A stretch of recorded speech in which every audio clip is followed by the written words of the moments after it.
Una pista falsa. Al concluir el baile del condado, que finalizó a las 2:30, Lord y Lady Lingdale regresaron en coche al castillo, llegando allí alrededor de las 3 de la madrugada, bajo el cielo estrellado de diciembre. Lady Lingdale lucía los famosos diamantes Lingdale, de valor incalculable, que solían guardarse en la cámara acorazada del banco local.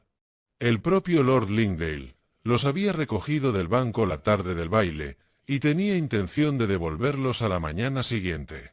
Al llegar al castillo, la dama subió directamente a su habitación, se quitó los famosos diamantes del cuello, los brazos y el cabello, los colocó en su estuche y le entregó el estuche a su doncella, quien lo bajó y se lo entregó a Lord Lingdale.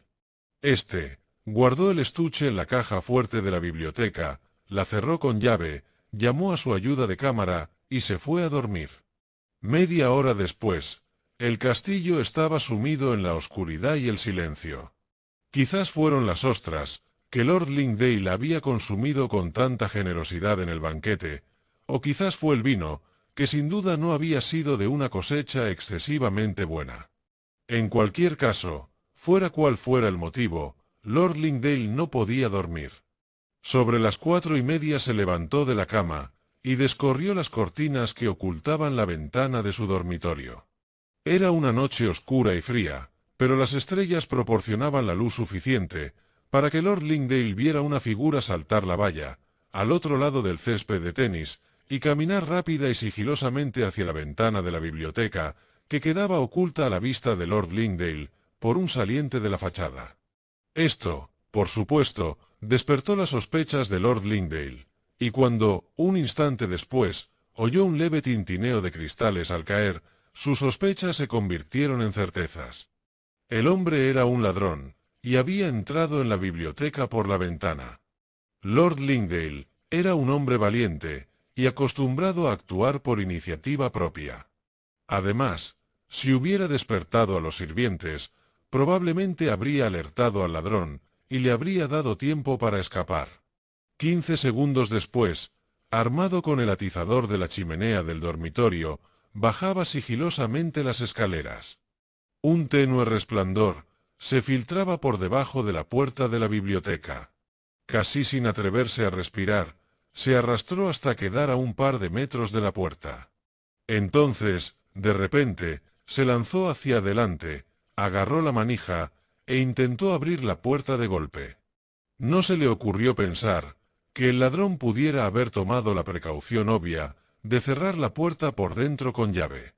La puerta no se abría, y la luz se apagó. Ya era imposible ocultarse.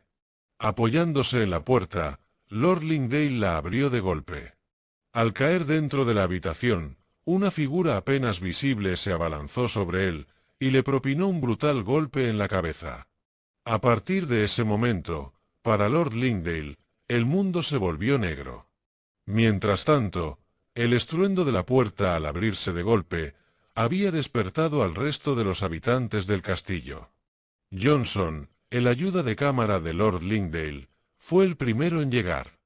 Le siguió el mayordomo, y poco después llegaron 2 lacayos, 3 o 4 criadas asustadas, la doncella de Lady Lingdale y finalmente la propia señora. Encontraron a Lord Lingdale, tendido justo detrás de la puerta de la biblioteca, completamente inconsciente. La caja fuerte estaba abierta, al igual que la ventana, y el estuche que contenía los diamantes había desaparecido. Enviaron al mayordomo a buscar al médico y al alguacil del pueblo. Para cuando llegó el médico, Lord Lingdale comenzaba a recuperar la conciencia. Cuando finalmente recobró el conocimiento, y le informaron que los diamantes habían sido robados, se dirigió a su esposa. «Llamen inmediatamente a Sexton Blake», dijo. Ya anochecía, cuando el detective llegó al castillo. Primero entrevistó a Lord Lingdale, que, por supuesto, seguía en la cama, convaleciente del golpe recibido. Blake escuchó atentamente el relato del caballero, y pareció particularmente interesado en el hecho de que el golpe que lo había aturdido hubiera impactado en el lado izquierdo de su cabeza. Luego, se dirigió a la biblioteca, donde examinó cuidadosamente la cerradura de la caja fuerte, tras lo cual, centró su atención en la ventana. La ventana era del típico modelo francés, y constaba de dos largas cristaleras. En uno de los cristales, a unos 10 centímetros del pestillo central, se había hecho un agujero, mediante el conocido método de rayar un círculo tosco en el cristal, con un cortador de vidrio, colocar un trozo de masilla en el centro del círculo y extraer el disco de vidrio. Al parecer, el disco de vidrio se desprendió más rápido, o más repentinamente, de lo que el ladrón esperaba, y cayó al suelo, pues en la terraza de losas de piedra, frente a la ventana, había varios fragmentos de vidrio roto, cuyo tintineo al caer al suelo fue oído por Lord Lingdale. Sin embargo, no había rastro del trozo de masilla, que el ladrón, sin duda, volvió a guardar en su bolsillo. El detective recogió los fragmentos de vidrio, y los examinó minuciosamente uno por uno. Muchos conservaban marcas de masilla en una de sus caras, y un fragmento grande aún tenía un pequeño trozo de masilla adherido. Este último fragmento, que originalmente formaba la mitad superior del disco de vidrio, llamó especialmente la atención de Blake. Lo colocó en el hueco del cristal, y contempló, con un brillo de satisfacción en los ojos, el pedacito de masilla que aún permanecía adherido. «¡Qué extraño!», murmuró para sí mismo, «que incluso el criminal más astuto casi siempre cometa un error fatal de este tipo». «Disculpe», dijo Lady Lingdale, quien lo había acompañado a la biblioteca. «¿Qué decía usted?» «Nada», repuso el detective con suavidad. «Soy culpable del imperdonable delito de expresar mis pensamientos en voz alta. ¿Ha descubierto usted alguna pista sobre la identidad del ladrón?», preguntó la dama. «Me inclino a pensar que he descubierto dos», contestó Sexton Blake. Después, señalando a través de la ventana una valla rústica al otro lado de la cancha de tenis, preguntó: «¿Es esa la valla que su marido vio saltar al hombre?». «Sí, esa es», respondió Lady Lingdale. «Entonces, si me disculpa unos minutos», dijo Blake, «iré a examinar el terreno en las inmediaciones de la cerca». Abrió la ventana y cruzó el césped. Mientras examinaba el terreno, se percató de que alguien lo observaba desde una de las ventanas superiores del castillo. Como la luz se desvanecía rápidamente, no pudo ver quién era, pero distinguió claramente un rostro pegado al cristal. El detective, riendo entre dientes, se escabulló repentinamente tras un grupo de arbustos. Agachándose, para ocultar sus movimientos de la vista de su desconocido observador, sacó su pañuelo. Luego se incorporó, sosteniendo el pañuelo ostentosamente en la mano, y fingió examinarlo con sumo cuidado. Medio minuto después, la puerta lateral del castillo se abrió, y un hombre se dirigió rápidamente hacia él. Era Johnson, el ayuda de cámara. Blake esperó hasta que estuvo a mitad del césped. Entonces, fingiendo verlo de repente, se guardó apresuradamente el pañuelo en el bolsillo. «Vaya, disculpe, señor.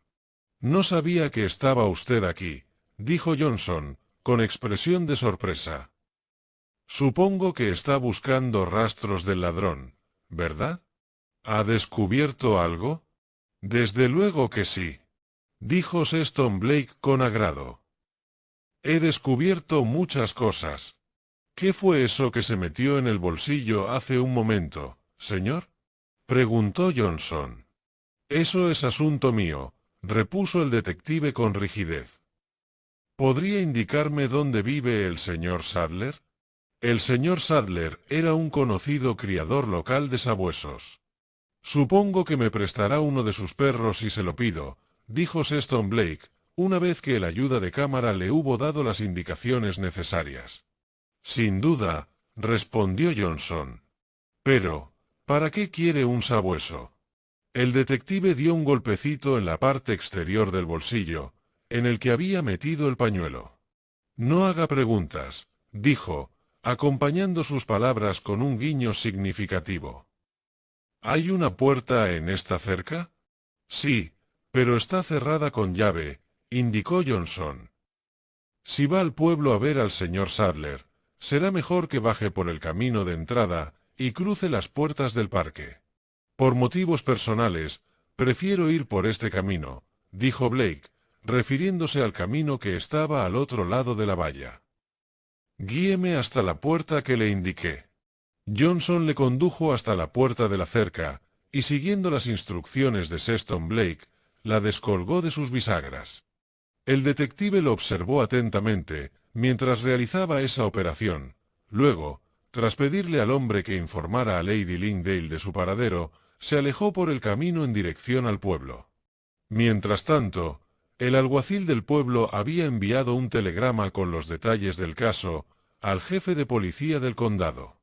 Este último había ordenado al inspector Wynne que fuera a investigar el asunto, y por casualidad, el detective se encontró con el inspector y el alguacil al final del camino ya mencionado.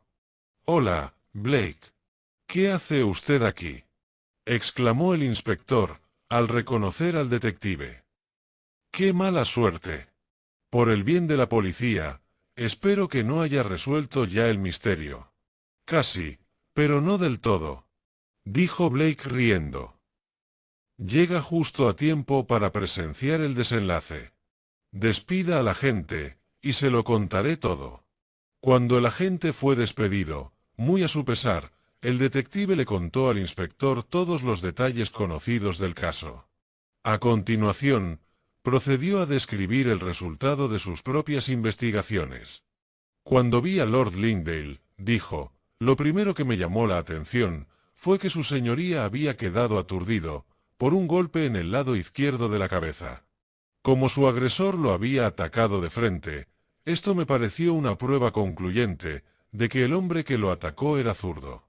«¿Está usted de acuerdo en este punto?». «Por supuesto», dijo el inspector. «Un hombre diestro, atacando a otro de frente, difícilmente podría golpearlo en el lado izquierdo de la cabeza. Cuando examiné la caja fuerte», continuó Sexton Blake, «descubrí que la cerradura no había sido forzada ni manipulada de ninguna manera. Simplemente, se había abierto con una llave duplicada. Luego examiné la ventana. Había un agujero en uno de los cristales que había sido cortado de la forma habitual, con una fresa de diamante y un trozo de masilla. El trozo de cristal cortado yacía hecho pedazos en la terraza exterior.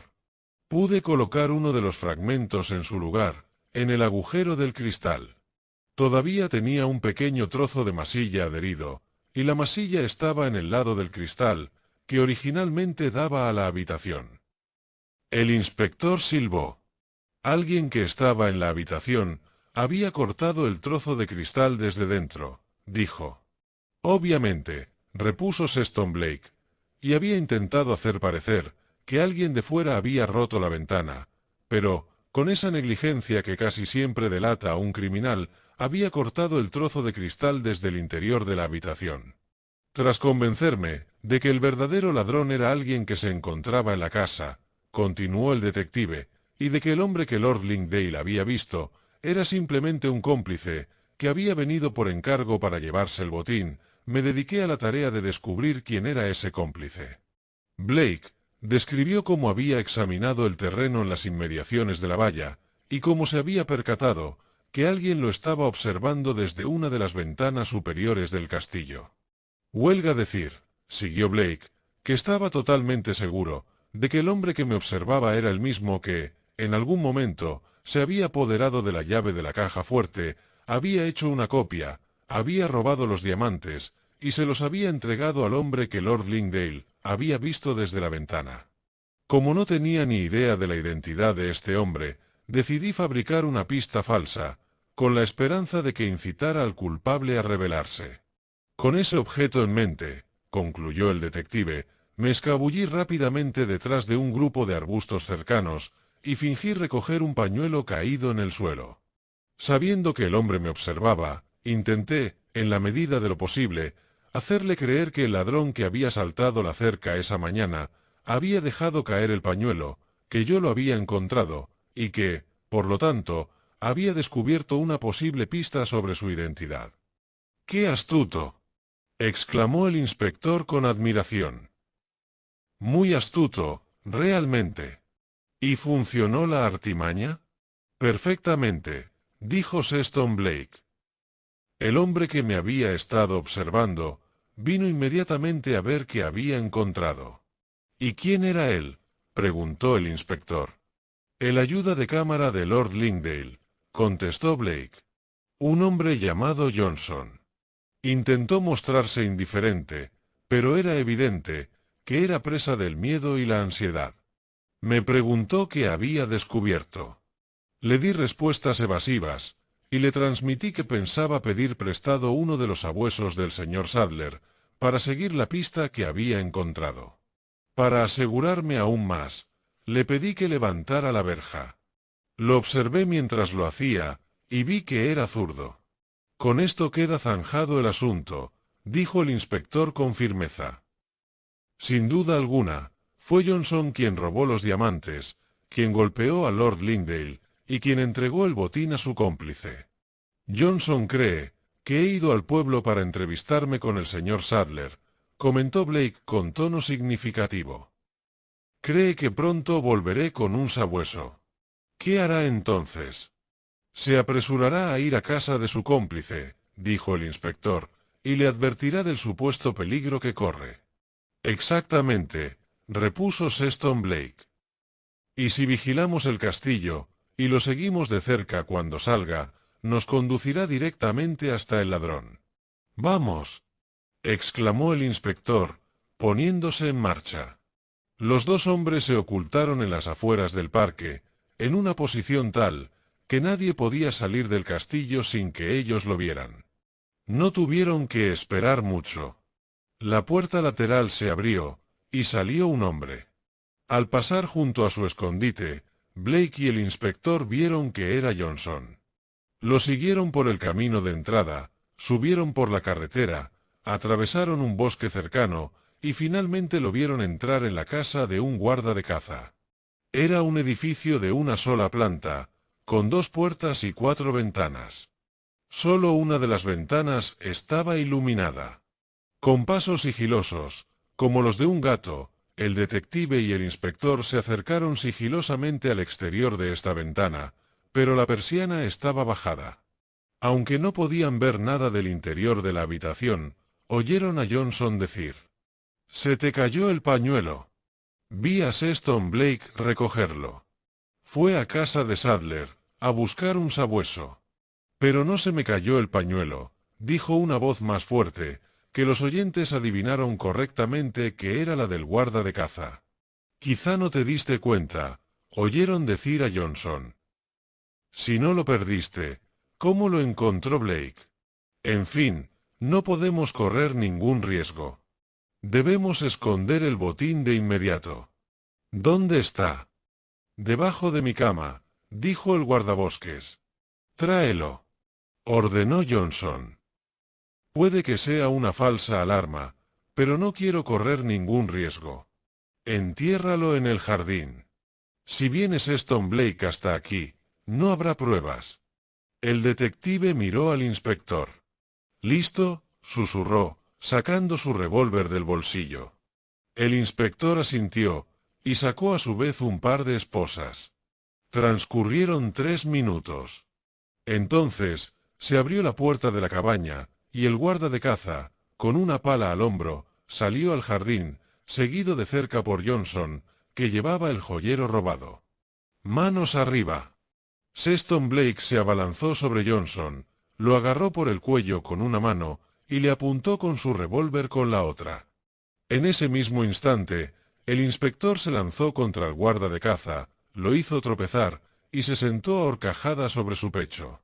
Jamás hubo una captura por sorpresa, más dramática ni más completa.